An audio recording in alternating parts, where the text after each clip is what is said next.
Sadc has paid attention to and received a sincere message from one Nelson Chamisa, the top opposition leader of Zimbabwe. Chamisa is soon to launch his new Blue movement in a few days.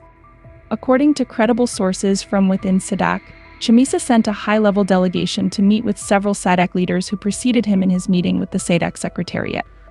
The meetings have the purpose of updating the regional bloc on the current political situation obtaining in Zimbabwe. We reported earlier that Chamisa was meeting the Sadc Secretariat to be briefed on what was more or less a report on the current political situation prevailing in Zimbabwe, and that meeting has been held. Our sources at Sadc have informed us that during this meeting, Nelson Chamisa is reported to have expressed his concurrence with the Sadc Electoral Observation Mission, the CCZimbabweElection report on the Zimbabwe elections.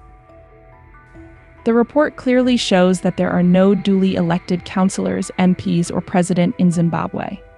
He said these were Sadc recommendations made on the basis of that report, which he participated and so identified with Sadc's position on the subject of Zimbabwe elections.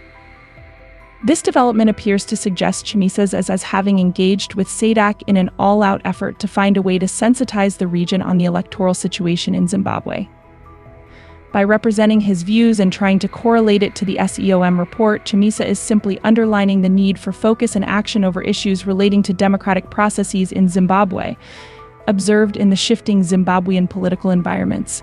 Such an engagement highlights the actuality that it is these integrative regional mechanisms and dialogues which could indeed strive to cope with electoral issues and support democratic practices.